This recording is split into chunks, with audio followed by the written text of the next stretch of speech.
from Abuja.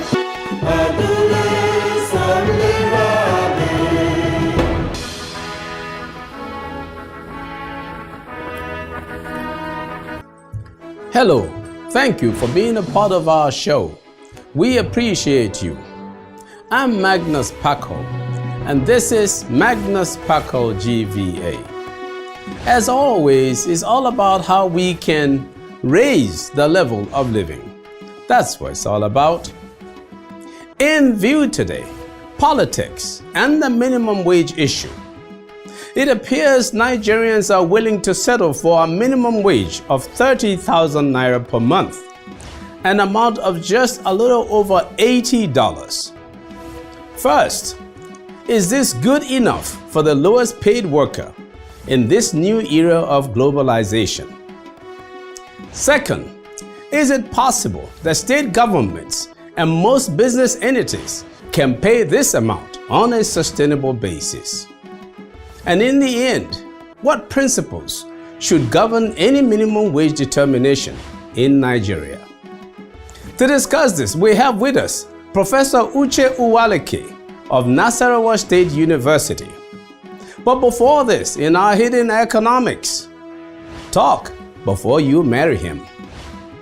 Now, up next in our quick view, we compare minimum wages across key countries. That's coming right up.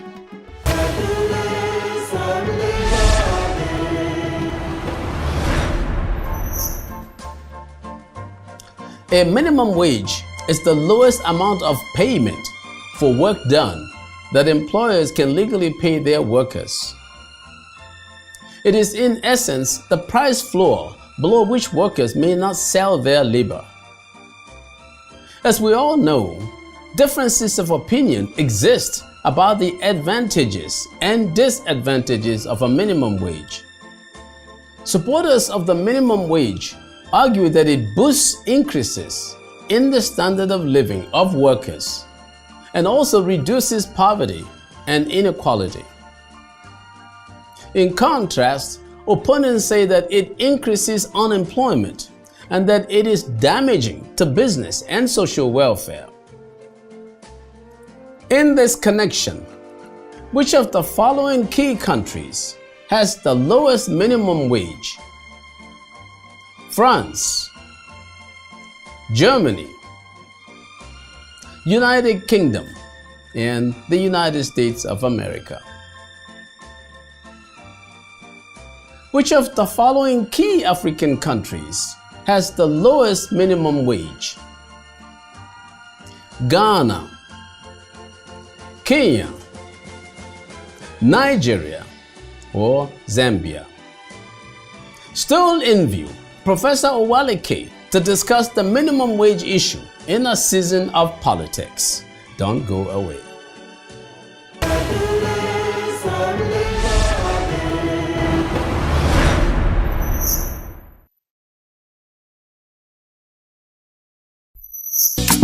My baby, you got me going crazy. You treat me like I'm a baby. I love you so dearly. The first time we meet, we no one do the long time, but everything gon' be Valentine. I hope say this one will be one time this time. She got me to it there until sugar is finished. What is the matter? Make you tell me the time. Poco a poco, little by little more. Toronto, Toronto. Iga no more, boy, will you marry me? Iga no more. Marry Me by the great Yemi Eberechi Alade, simply known as Yemi Alade, a Nigerian Afro-pop singer and songwriter. She gained prominence after winning the Peak Talent Show in 2009. In this song, the singer wants to know where the relationship is going, worried that the dude might run away after the sugar is finished. She doesn't want a game where she loses out in the end after the man is done. And so today we have presidential and other candidates looking for votes from the people. Therefore, the question that people are asking is whether you, the politician, will deliver on your promises, or will you let them down after you have been elected? Will President Buhari really take them to the next level? And what does the next level mean? Can former Vice President Atiku Abubakar get Nigeria working again? And therefore, in what areas? Other candidates also have their own mantras. All these promises, can they really be fulfilled? Now, here are some key economics in the whole thing. If he's really serious about marrying you, there must be good, honest conversation between the two of you. As she says in the song, is it keke na pep? Is it motorcycle? Now which one will they? Every aspect of his plans must be checked and verified. An assessment of his seriousness will be determined using a good cost-benefit analysis of his words and his actions. So folks, the politician must back up his words with action, and you must put your thinking cap on and open your eyes wide. Don't let them take you in a one chance. Our hidden economics for you.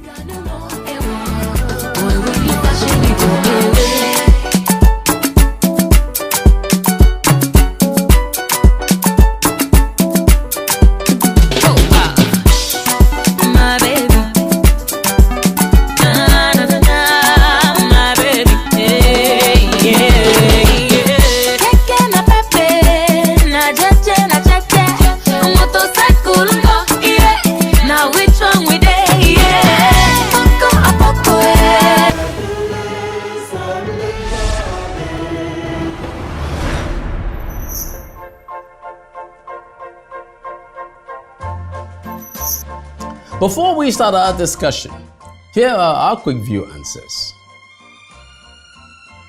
The United States has the lowest minimum wage among the countries listed here, even though the United Kingdom has a range of minimum wages which are often based on age.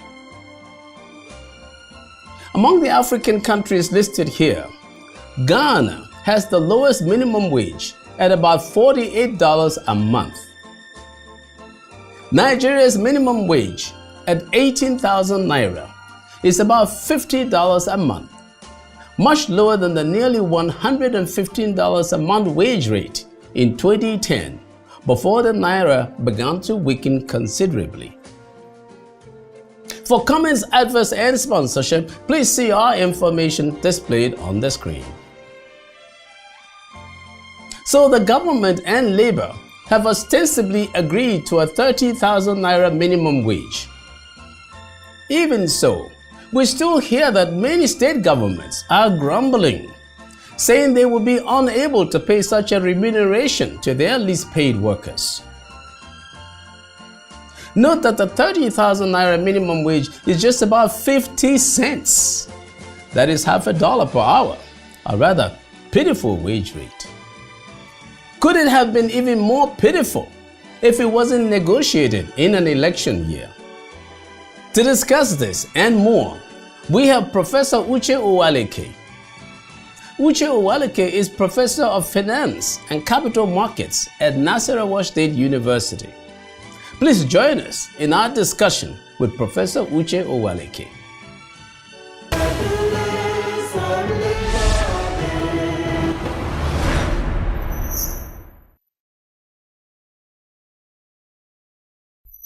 Okay, Professor, thank you for being on our show once again. My pleasure. Yeah, we're always happy to have you on our show. I'm delighted to be here. Wonderful. So now I wanted to talk to you about the minimum wage issues, but now we've got politics. So now what I want to do is let's talk about the minimum wage issues in a season of politics. Well, what does it mean to have discussions on the minimum wage at a time like this? Yes, and that is primarily because the minimum wage is key to development. If you are talking about alleviating poverty, for example, if you are talking about the people's welfare, because the two parties are interested in the people's welfare. The two parties, meaning APC and PDP? Yes, yes, the two political parties, whether it is APC or PDP, or any party for that matter. Okay. If you come to think of it, every government pursues common, macroeconomic goals. One of which is, you want to create jobs, you want to bring down inflation, you want to grow the economy, you want to redistribute wealth. And part of that wealth redistribution demands that, you have to somehow have a living wage.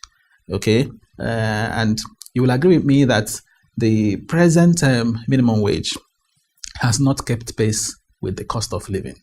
Okay? It's a wage floor that came into being or came into force in 2011. And since between 2011 and now, we've seen, an increase in inflation rate. We've also seen an increase in the exchange rate. And of course, the high exchange rate fits into, inflation rate and the cost of living generally. As a matter of fact, in 2011, inflation rate was 10.8%.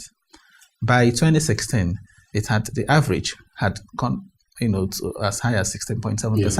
So under that circumstance, and given the fact too again that exchange rate, for example, has moved from about 162 to 360, today. Yeah.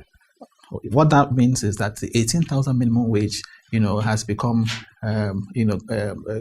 grossly too low, to the point that a lot of low-paid workers now live in abject poverty. So whether it is the PDP or the APC or any of the political parties for that matter, they should be interested. Yes. But my question was in terms of the negotiations, discussing the issues. Yes. Isn't it? Could we have waited until after the season of politics? So that I don't say, okay, I agree with 30,000 or 40,000 or 50,000, just so that I can get away with it politically, because I know that there could be repercussions if I'm the candidate that did not agree. So my question is, could it have been different if it was not during an election season, the negotiations? Yes, I don't think the timing is wrong. Or you should have waited, say, till after 2019. Don't forget that the agreement was such that it was, due to be reviewed after every 5 years. Yeah. So if you did that in 2011, it meant that by 2016, or 2017, you should be talking about a revision. Yeah. Okay, but that was not done, and today we are in 2018. So I think it is, and if you also come to think of it, it didn't just start today. It's something I'm sure Labour must have started doing, before now. It's just that it has dragged. To this point in time. So even if you say you want to wait till after May, 2019, you're merely postponing the evil day. It is simple. It's something that was still bound to happen. Okay, so now even now some states, as we know, are having difficulty paying salaries. Then we hike the minimum wage to 30,000 naira a month. Can they really? And we see that they are having trouble saying they cannot pay. Is it because they really cannot pay, or what? What is the problem there? Can they pay? Yes. Let me start by saying that I think the states can pay. Okay. I also think the problem is more of a willingness to pay than ability to pay. Okay. You will agree with me that it's public knowledge that a lot of weights, go on, at the level of subnational governments. Yeah. That is important that these states, this subnational government prioritize that they are spending. Mm-hmm. Okay, if you accord priority to say payment of salaries and wages, and you cut weights all around you, that there's a possibility that you can carry it, that you can pay. So I think that it's more about the will, the determination, to pay, and it also speaks to the need for states to also look inward and see how they can ramp up their IGR, because Yes. that's very important. You see, all our states today are highly endowed. We talk as though it's just the government that is involved when we're dealing with minimum wage issues. But what about the private sector? And especially for small and medium enterprises, little guys, under say 10 employees, they were struggling in the first place. How do we factor them into the discussion when we're looking at these issues? Let me get it correctly. My understanding is that it is something involving the organized private sector. Okay. Okay. On the one hand, labor. Okay. On the other hand, and the government. Okay. Okay. So organized private sector is where you have small and medium enterprises. Now, we are not talking about the informal sector. No, I'm talking about the organized private sector. Yes, you also find, many of those companies make ends meet. Yes, many of those companies, to the best of my knowledge, are already doing, above the 18,000 minimum wage. So, and the organized private sector is also not having any, challenge accepting the labor's recommendation. Why are they not having trouble, but the government is having trouble? Yes, the government is having trouble, particularly from the angle of the state government, of the state, because some of them, are battling with payment of salaries. Yes. But again, you also know that some states have also been paying the minimum wage, as I went you, and also paying even above the minimum. I think those states and a couple of other states are even doing above the minimum. Yes. So it's just a few states really that are having this challenge, and are trying to also get the other states to go along with them. So I think if there is a proper will, if there is a firm will on the part of government to do this with the federal government, I'm pretty sure the current talks now going on between the federal government and the state governments, will have to do with how do we also get support, how do we get help from the federal government to be able to pay this. Okay, and not that they are not, going to pay, because in my view, that 30,000 should be the minimum. Okay. It should be the minimum, and we tend to look at just the. But why not 50,000?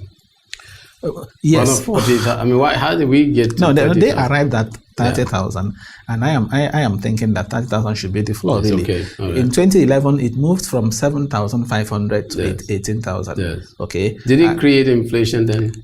Okay, that's another angle. That's the fear that it's going to create inflation. But I don't think that is because it did not. Yes, it didn't. Yeah, it did not, right? It didn't. Okay, it didn't. If anybody says it did, the person should bring the evidence, because inflation rate in 2010 was 13.7%.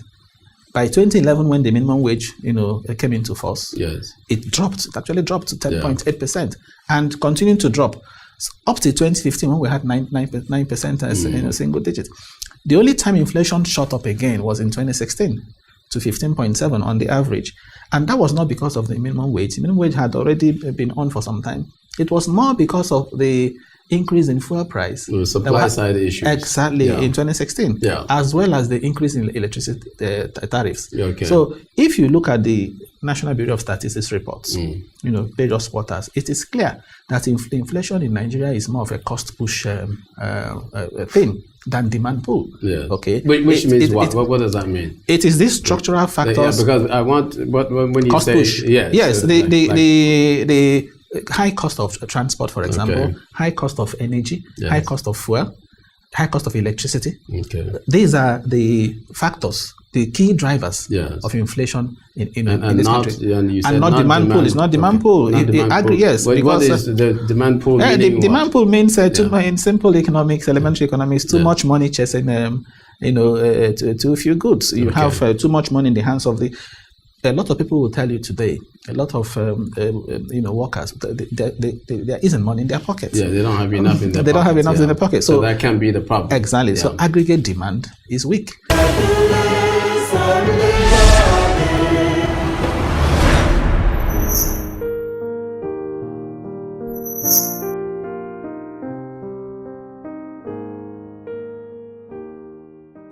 Since increasing the minimum wage tends to be very popular with the general public, politicians are usually eager to say that they support it, especially during an election season. Certainly, minimum wage increases are politically appealing as they tend to be rationalized as a way of fighting poverty. However, once the elections are over, politicians can begin to mention more subtle and less visible aspects of a minimum wage increase. They often argue that employers will stop hiring, or that they will even cut back on their workforce if the minimum wage is raised. They often also argue that a minimum wage increase will be inflationary.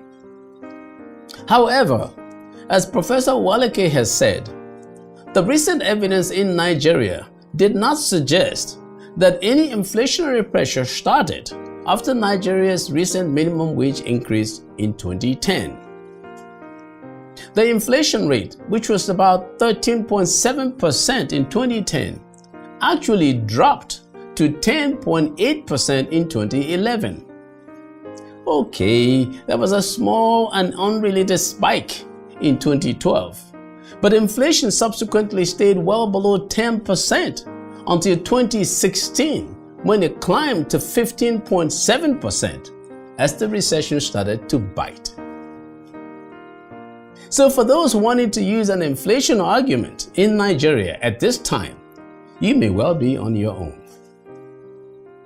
The issue is that our politics must recognize that the nation has to promote industrialization, produce goods and services that are globally competitive, and you too can pay good wages to your people and help raise the level of living. That would be a good thing.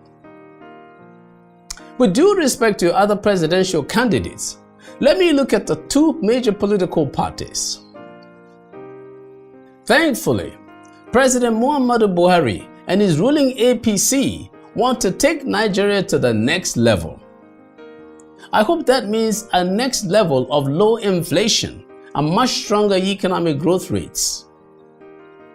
Former Vice President Atiku Abubakar wants to get Nigeria to work again.